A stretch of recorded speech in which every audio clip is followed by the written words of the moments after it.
సాధారణంగా అందరిళ్ళలోనూ అత్తాకోడళ్ళ గొడవలనేవి ఎప్పుడూ ఉంటూనే ఉంటాయి. ప్రతి ఇంట్లోనూ ఉంటాయి. ఎందుకు అనంటే కొంచెం వాళ్ళది పెద్ద వయసు వల్ల ఈ పిల్లలు ఇప్పుడు జనరేషన్ పద్ధతిలో ఉండటం వల్ల, అలాగే కొంచెం నేను అత్తగారిని అన్న అహంకారం ఉండటం వల్ల ఇలాంటి విషయాల్లో ప్రతి ఇంట్లోనూ కూడా నిప్పు ఉప్పులాగా గొడవలు పడుతూనే ఉంటారు. కానీ ఒక్కొక్కసారి ఎవరి విషయాలన్నా వింటూ ఉంటే చాలా నవ్వొచ్చే విధంగా ఉంటూ ఉంటుంది. ఏంటి ఈ విషయం కోసమా వీళ్ళు దెబ్బలాడుకున్నది అని అనిపిస్తూ ఉంటుంది. అక్కడ చూస్తే ఏమీ పెద్ద ఆలోచించే అంత విషయం ఏమి ఉండదు. అయినా కూడా వాళ్ళిద్దరి మధ్య గొడవలు పడుతూ ఉంటారు. ఎందుకంటే ఇప్పుడు కాలంతో పాటు మనం కూడా మారాలి. మనం అందరం అనుకుంటూనే ఉంటాం, అబ్బా మా కాలంలో అప్పుడు అలా ఉండేది, ఇప్పుడు ఇలా ఉండేది, ఇప్పుడు పిల్లలు ఇలా అయ్యారని మనందరికీ తెలుసు. అలాగే చూస్తున్నాము, మన పిల్లలు కూడా అదే విధంగా ఉన్నారు, మనం చెప్పుకుంటూ ఉంటాం కూడా. జనరేషన్ అనేది మారిపోతూ ఉంది, కాలంతో పాటు మార్పులు కూడా వచ్చాయి. అలాగే పిల్లల్లో కూడా చదువుల విషయాలే కావచ్చు, వాళ్ళ ఫ్యాషన్ విషయాల్లో కావచ్చు, ఇంకా ఏదైనా ఈ సోషల్ మీడియాలు, ఈ ఫోన్లు, ఇవన్నీ టెక్నాలజీ ఎక్కువై పెరిగిపోవడం వల్ల పిల్లలు ప్రతి ఒక్క విషయాన్ని ఒకళ్ళని చూసి ఒకళ్ళు నేర్చుకోవడం, నేను కూడా వాళ్ళలాగానే ఉండాలని అనుకోవడం, ఆ పిల్లల చదువులతో పాటు ఒకళ్ళని చూసి ఒకళ్ళు ఫ్రెండ్స్ ఇలా చేశారు అలా చేశారు, అయ్యో వాళ్ళు అలా ఉన్నప్పుడు మరి నేను ఇలా ఉంటే నన్ను చూసి నవ్వుతారు, మరి నేను కూడా డ్రెస్ విషయంలో కూడా ఇలాగే ఉండాలి అని ఒకరిని చూసి ఒకరు ఆలోచించుకొని అదే విధంగా ప్రవర్తిస్తూ ఉంటారు. అయితే మనం ఇంట్లో ఉన్న వాళ్ళం, పెద్దవాళ్ళం, పాతకాలం మనుషులం అయ్యండి, మా కాలంలో ఇలా ఉండేది, నువ్వు ఇప్పుడేంటి ఇలాంటి బట్టలు వేసుకుంటున్నావు, నువ్వు ఇప్పుడేంటి ఇలాంటివి చేస్తున్నావు, ఇవి నాకు నచ్చవు, ఇవి ఇలాగా అది అలాగా, నువ్వు ఈ పని ఇలా చేస్తున్నావు అని అత్తగారులు ప్రతిదీ వంకపెట్టి కోడల్ని అంటూ ఉంటారు. అవి సాధారణంగా మన ఇళ్ళల్లో అందరిళ్ళలోనూ జరుగుతూనే ఉంటాయి. అదే మన ఆడపిల్ల విషయానికి వచ్చేసరికి మనం ఒక మాట అన్నా కూడా వాళ్ళు వినకపోయినా వదిలేస్తూ ఉంటాం, ఎక్కువ వాదించాం. అందరి పిల్లలు ఉన్నారుగా, మరి మన అమ్మాయి కూడా అలాగే ఉండాలి కదా అని మనం కూడా సర్దుకుపోతాం. కానీ కోడల విషయంలో మాత్రం సర్దుకుపోము. ఎవరో అలా ఉన్నారని నువ్వు ఇప్పుడు పాతకాలంలాగానే నువ్వు ఉండాలి అని మాత్రం ఖచ్చితంగా కోడల్ని సాధించినట్టు మాట్లాడుతూ ఉంటాం.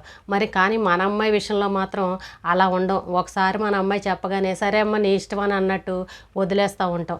కానీ ఇక్కడ చూసారా, బయట నుండి వచ్చే అమ్మాయికి ఇంట్లో ఉన్న అమ్మాయికి ఎంత, మన సొంత అమ్మాయికి ఎంత తేడా చూపిస్తూ ఉంటామో. కొన్ని విషయాల్లో అత్తగారులు కూడా అడ్జస్ట్ అయిపోవాలి. చాలామంది అడ్జస్ట్ అవుతున్నారు, ఎందుకంటే పిల్లలు మారారు, కాలం మారిపోయింది, ఇంకా మనం కూడా అలా అడ్జస్ట్ అయిపోవాలని కొంతమంది సర్దుకుపోయే వాళ్ళు ఉన్నారు.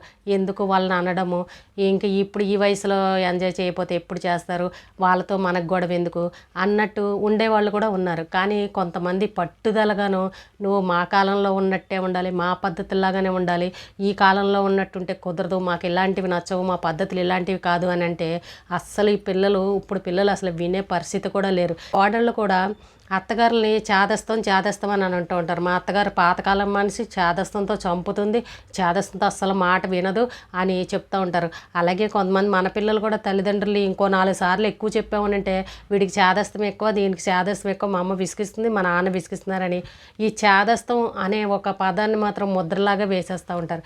కానీ వాళ్ళు చెప్పిన దాంట్లో ఎంత కరెక్ట్ ఉంది అనేది అయితే ఎవరు ఆలోచించరు. ఎందుకంటే మనం కూడా కొన్ని సర్దుకుపోవాలి. ఇప్పుడు మనకి పాతకాలంలో ఉన్నట్టే ఇప్పుడు పిల్లలు ఉండాలి అని అంటే అది అయ్యే పని కాదు. అత్తగారు ఇప్పుడు నన్ను సాధిస్తుంది అని కోడలు ఎక్కువగా నేరాలు చెప్తూ ఉంటారు కోడళ్ళు. మరి ఈ కొన్ని రోజులు ఒక 20 సంవత్సరాల తర్వాత ఈ కోడలు కూడా ఒక అత్తగారులాగానే అవుతుంది కదా. తన పిల్లలకు పెళ్ళిళ్ళు చేసినప్పుడు తన ఇంటికి ఒక కోడలు వస్తుంది, అప్పుడు అత్తగారి పోస్ట్ అనేది ఈ కోడలకు కూడా వస్తుంది. అప్పుడు తిన ప్రవర్తన ఎలా ఉంటుంది, ఇప్పుడున్న కాలం ఇంకో 20 ఏళ్ళ తర్వాత ఇలాగే ఉంటుందా, ఇంకా మార్పులు వస్తూ ఉంటాయి. అప్పుడు ఆ వచ్చిన కోడళ్ళు చేసే పనులు కానీ, ఆ వచ్చిన కోడలు మాట్లాడే విధానం కానీ, తన పద్ధతులు కానీ ఇప్పుడున్న ఈ కోడలకి నచ్చవు. చూసారా, ఒక్కొక్కరికి ఒక 20 ఏళ్ళు దాటగానే కాలమనలో మార్పులు వస్తూ ఉంటాయి. మన సొసైటీలో జనరేషన్ మారగానే అన్ని రకరకాలు మారిపోతున్నాయండి. మనం ఇప్పటికే ఈ విధంగా ఉన్నారు, ఇంకా మన పిల్లలు పెద్దవాళ్ళై వాళ్ళ పెళ్ళిళ్ళు అయ్యేసరికి ఇంకెన్ని మార్పులు వస్తాయని ఎవరికి వాళ్ళే ఒకసారి ఆలోచించుకోవాలి. 20 ఏళ్ళ కిందట వాళ్ళు అలా ఉన్నారు, ఇప్పుడు మన పిల్లలు పెళ్ళిలేక 25 ఏళ్ళకి మనం ఇలా అయ్యాం, మళ్ళీ మన పిల్లలు ఇంకో 20 ఏళ్ళ తర్వాత వాళ్ళ పెళ్ళిళ్ళు వచ్చేసరికి అప్పుడు ఇంకా కాలం ఎలా మారుతుంది అని ఎవరికి వాళ్ళే అలా కనుక అనుకుని ఉంటే అసలు ఏ ఇంట్లోనూ ఏ గొడవలు ఉండవు. కానీ ఎవ్వరూ అలా అనుకోరు. నేను చేసిందే కరెక్ట్ అని అత్తగారు చెప్తుంది, అలాగే నేను చేసిందే కరెక్టు, నేను చెప్పిందే కరెక్ట్ అని కోడలు మాట్లాడుతుంది. ఎవరికి వాళ్ళే నాది కరెక్ట్ అంటే నాది కరెక్ట్ అని అనుకుంటారు. కానీ అయ్యో, ఈ జనరేషన్ మారడం వల్ల, కాలంలో మార్పులు వచ్చాయి, ఇప్పుడున్న టెక్నాలజీ వల్ల, ఈ పిల్లల చదువుల వల్ల ఇలా మార్పు వచ్చింది. ఆ మార్పు వల్ల మన అందరి పిల్లలతో పాటు మన పిల్లలు కూడా ఈ విధంగానే చేస్తున్నారని అత్తగారు కనుక ఒక్కసారి ఆలోచించుంటే ఏ ఇంట్లోనూ అత్తకోళ్ళ గొడవలు ఉండవు. మన కాలంలో అప్పుడు మనం చేసాం కదా, మన అత్తగారులకి మన ఆ పద్ధతిలోనే ఉండాలి, చక్కగా మా అత్తగారు చెప్పినట్టే వినాలి, ఇంట్లో అన్ని పనులు కూర్చొని చేసుకోవాలంటే ఇప్పుడున్న పిల్లలకి అస్సలు సాధ్యం కాదు. ఎందుకనంటే మనం అప్పుడు ఇంట్లోనే ఉండేవాళ్ళం, అసలు బయటికి వెళ్ళి సంపాదించాల్సిన పని లేదు, చదువులు కూడా అంతంత మాత్రమే ఉండేవి, ఎవరు ఆడవాళ్ళు ఎక్కువ చదివేవారు కాదు. ఇంటి పనులు మాత్రమే అత్తగారితో కలిసి ఉండి చేసుకుని ఇంటికే పరిమితం అయ్యేవారు, ఆ పిల్లల్ని, భర్తని, కుటుంబాన్ని చూసుకుంటాం. కానీ ఇప్పుడు పిల్లలకి అలా కుదురుతుందా చేయడానికి? ఉద్యోగాలు చేయాలి, ఇటు భర్త పిల్లలు చూసుకోవాలి, అత్తమామ అంటే వాళ్ళని చూసుకోవాలి, అన్నీ ఇంకా కుటుంబాన్ని చూసుకోవాలి, ఇంకా వాళ్ళకి రెస్ట్ అనేది ఉండదు, సమయం అనేది ఉండదు. కానీ వీళ్ళు మాత్రం అత్తగారులు అర్థం చేసుకోరు. నువ్వు ఇలా చేసావు, నువ్వు అలా చేసావని ఇలాంటి సాధింపులు చాలామంది ఇళ్లలో ఉన్నాయి. మొన్న కూడా ఒకరు కామెంట్ పెట్టారు, వీడియో కూడా చేశాను, పూజ చేయకుండా వెళ్ళిపోతుంది, పూజ అనేది చేయదు, మీ ఇంట్లో మీకు ఇలాగే నేర్పించారా, నువ్వు ఆడదానిమైనా ఇదేదైనా ఒక అత్తగారు అంది. చూసారా, ఆ అమ్మాయికి టైం లేదు, అక్కడ చెయ్యాలని మనసులో కోరుకుంది, కానీ ఈ ఉద్యోగాల వల్ల చేయడానికి లేదు. కానీ అత్తగారు అది ఆలోచించిందా? ఆలోచించకుండా ఇష్టం వచ్చినట్టు నోరు జారి ఇష్టం వచ్చినట్టు అమ్మాయి నువ్వు ఆడదానివేనా అన్నట్టు మాట్లాడేసింది. కానీ మన అత్తగారులు కూడా ఒక విషయం ఆలోచించుకోవాలి. మన కాలంలో కుదిరినట్టు ఇప్పుడు కాలంలో ఈ పిల్లలకి అన్ని పనులు చెయ్యాలి అని అంటే అస్సలు కుదరదు. అలాగే ఈ వంట విషయంలో కూడా చాలామంది పిల్లలకి ఇప్పుడు రాదు వంట అనేది. మన అప్పుడు కాలంలో అత్తగారుల వెనకాలే, అమ్మల వెనకాల ఉండి పొయ్యిల దగ్గర వాళ్ళకి సాయం చేస్తూ అన్నీ నేర్చుకున్నాం కాబట్టి మనకు వచ్చింది. కానీ ఇప్పుడు పిల్లలకి అంతా చదువుల్లోనే ఉన్నారు. చాలామంది పిల్లలు హాస్టల్స్లో ఉంటున్నారు చాలా రోజులు. హాస్టల్లో ఉన్న వాళ్ళకి ఇంకా వంట దగ్గర చేయడం, పొయ్యిల దగ్గరికి వెళ్ళడం, అమ్మ వెనకాల ఉండి ఆ పనులు ఈ పనులు చేయడం ఎలా వస్తాయండి? హాస్టల్లో చదివిన చదువుకి ఈ వంటలు తెలుస్తాయా? వాళ్ళు పెట్టిందే వీళ్ళు తింటారు. ఏమీ తెలియవు, అసలు ఏమీ రాని వాళ్ళకి తీసుకొచ్చి పెళ్ళిళ్ళు చేసే పరిస్థితి ఉంది.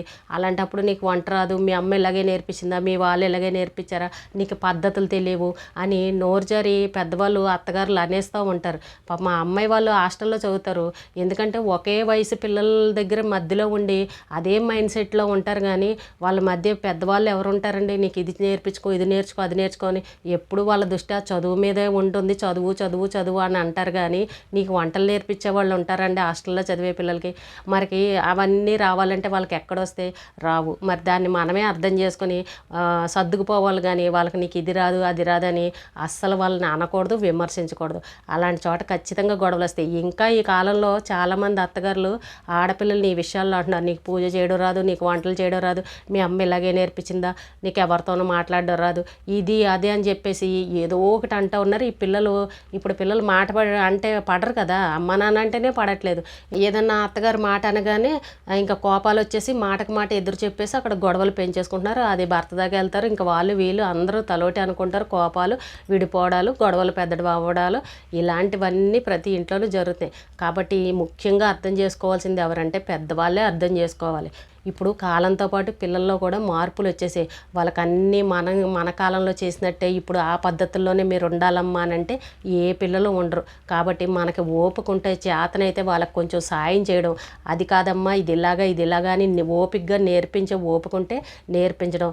లేదంటారా వాళ్ళు చేసింది ఇష్టం ఉంటే తినడం, పట్టించుకోకుండా ఏమీని మాట్లాడకుండా చేయించుకోవడం. అది కూడా నచ్చదు అని అంటే మన పని మనం చేసుకోవడం, వాళ్ళ పని వాళ్ళు ఉండడం, వాళ్ళ పక్కన మనో పక్కన ఉండడం, ఇలాగ నడిపించుకోవాలి తప్ప ప్రతి దానికి నువ్వు ఇలా చేసావు అలా చేసావని మాత్రం ఎప్పుడూ సాధించద్దు. చాలామంది అంటూ ఉంటున్నారు కూడా, అయ్యో ఇప్పుడు కోడలదే హవా నడుస్తుంది, అత్తగారులది ఏముంది, వాళ్ళే డిమాండ్ ఎక్కువైపోయారు అని. అంటే కాలం మారింది, కాలంతో పాటు వాళ్ళని మనం ఏదైనా చిన్న మాట అన్నామంటే వాళ్ళు రివర్స్లో సమాధానం చెప్పే పరిస్థితికి వచ్చేసింది. కాబట్టి మనమే ఒక మెట్టు దిగి మార్చుకుని నిదానంగా చెప్పాలి. కానీ వాళ్ళని రివర్స్లో ఏదో ఒకటి అని అంటే మాత్రం ఖచ్చితంగా ఇంట్లో గొడవలు జరుగుతాయి. మనం ఏది అనకుండా వాళ్ళైతే అనరు కదండి, వాళ్ళే రివర్స్లో అంటున్నారని మనం అనక్కర్లా. రెండు సైడ్లో ఉంటుంది ఏదో ఒకటి. ఇటు నుంచి ఏదన్నా అంటేనే అటు నుంచి రివర్స్లో సమాధానం వస్తుంది. కాబట్టి ఎప్పుడు కూడా మనం ఒక మెట్టు దిగి వాళ్ళని ఏమీ అనకుండా ఉండడమే చాలా మంచిది. ఎందుకంటే ఆ స్థానంలో మన అమ్మాయి ఉన్న అంతే కదా. ఇప్పుడు బయట నుండి వచ్చిన అమ్మాయిని ఈ విధంగా మనం మాట్లాడతాం. అదే మన కూతురు ఉందనుకో, మన కూతురు కూడా ఇప్పుడున్న కాలం పిల్లలతో లాగానే స్టైల్గానే ఉంటుంది, అదే పద్ధతిలో పెరుగుతుంది. ఎందుకంటే అందరి పిల్లలు ఒక బడిలో చదివిన వాళ్ళే. మరి మన అమ్మాయి ఉంటే కనుక మన ఆడపిల్ల కూడా అదే పద్ధతిలో ఉంది కదా. అలాగే ఆ అమ్మాయిని కూడా ఆ పద్ధతిలాగానే చూడాలి. మన అమ్మాయిని ఎలా చూస్తున్నామో అలాగే చూడాలి. మన అమ్మాయికి ఏమీ రాదు, మన అమ్మాయికి ఏమీ ఇంకో 2-4 చేతులు ఎక్కువ ఉండవు కదా. అందరూ ఒక బడిలో చదివిన వాళ్ళే. కాబట్టి మన అమ్మాయి అక్కడికి వెళ్తే వాళ్ళు ఎలాగ అంటారో, ఇక్కడ నుండి ఇక్కడికి మన ఇంటికి వచ్చిన అమ్మాయిని కూడా మనం కూడా మన కూతురులాగానే అనుకుని సర్దుకుపోయి ఏమీ అనకుండా, వాళ్ళకి ఏమీ రాకుండా మెల్లగా నేర్పించుకుని చేసుకుంటే ఏ ఇంట్లోనూ గొడవలు ఉండవు. ఎందుకంటే కొంతమంది సర్దుకుపోతున్నారు. కొంతమంది ఇళ్ళల్లో మా అత్తగారు ఇలా అంటుందండి, మా అత్తగారు అలా అంటుంది, మా ఆడపడుచులు ఇలా అంటారని ఇప్పటికీ చాలామంది చెప్తూ ఉంటారు.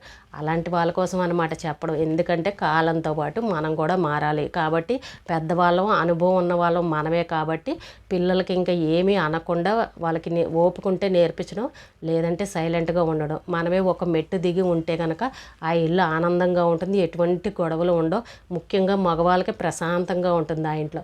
అది గమనించుకోండి. నేనెంత, నాకు అత్తగారి స్థానం ఉంది, అన్ని అధికారాలు నాకే ఉన్నాయని ఎప్పుడు అలాంటివి పోకూడదు. ఎందుకంటే ఇంకో 20 ఏళ్ళ తర్వాత ఇదే కోడలు కూడా అత్తగారి పోస్ట్ వస్తుంది.